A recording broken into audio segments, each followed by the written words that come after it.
शेर और गाय की कहानी। एक पहाड़ी के नीचे रामगढ़ नाम का एक गांव था। गांव के सारे जानवर हरी घास खाने के लिए सुबह उसी पहाड़ी के ऊपर बसे जंगल में जाते और शाम होते होते घर वापस आ जाते थे। हर दिन की तरह लक्ष्मी नाम की एक गाय अन्य गायों के साथ उसी पहाड़ी के जंगल में घास खाने के लिए गई थी। वो हरी घास खाने में इतनी ज्यादा प्रसन्न थी कि वह कब एक शेर की गुफा के पास पहुंच गई, उसे पता भी नहीं चला। शेर अपनी गुफा में सो रहा था और वह पिछले 2 दिनों से भूखा भी था। जैसे ही लक्ष्मी शेर की गुफा के पास पहुंची, गाय की खुशबू से शेर की नींद खुल गई।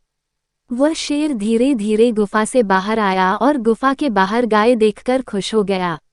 शेर ने मन ही मन सोचा कि आज उसकी 2 दिनों की भूख मिट जाएगी। वो इस तंदुरुस्त गाय का ताज़ा मांस खाएगा और यह सोचकर उसने एक तेज दहाड़ लगाई। लक्ष्मी शेर की दहाड़ सुनकर डर जाती है।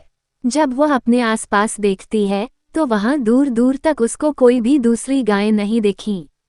जब वह हिम्मत करके पीछे मुड़ी तो उसे सामने शेर खड़ा हुआ दिखाई दिया। उस शेर ने लक्ष्मी को देखकर फिर से दहाड़ लगाई है और लक्ष्मी से कहा, मुझे 2 दिनों से कोई शिकार नहीं मिल रहा था, मैं भूखा था।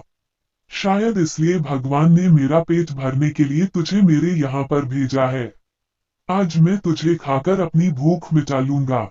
शेर की बात सुनकर लक्ष्मी डर जाती है। वो रोते हुए शेर से कहती है, मुझे जाने दो, मुझे मत खाओ। मेरा एक छोटा बच्चा है जो अभी सिर्फ मेरा ही दूध पीता है और उसे घास खाना अभी तक नहीं आया है। लक्ष्मी की बात सुनकर शेर हंसते हुए कहता है, तो क्या मैं अपने हाथ में आए शिकार को ऐसे ही जाने दूं?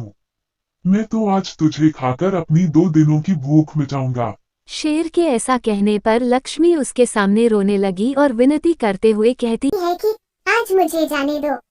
मैं आज अपने बछड़े को आखिरी बार दूध पिला दूंगी और उसे बहुत सारा प्यारा करके कल सुबह होते ही तुम्हारे पास आ जाऊंगी। फिर तुम मुझे खा लेना और अपना भूखा पेट भर लेना। शेर लक्ष्मी की यह बात मान जाता है और धमकी देते हुए कहता है कि अगर कल तू नहीं आई तो मैं तेरे गांव आऊंगा, फिर तुझे और तेरे बेटे दोनों को खा जाऊंगा। लक्ष्मी शेर की यह बात सुनकर खुश हो जाती है और शेर को अपना वचन देकर गांव वापस चली जाती है। वहां से वह सीधे अपने बछड़े के पास जाती है, उसे दूध पिलाती है और बहुत सारा प्यार करती है। फिर बछड़े को शेर के साथ हुई सारी घटना बताती है और कहती है कि उसे अब अपना ख्याल खुद ही रखना होगा। वो कल सुबह होते ही अपना वचन पूरा करने के लिए शेर के पास चली जाएगी। अपनी माँ की बातें सुनकर बछड़ा रोने लगता है।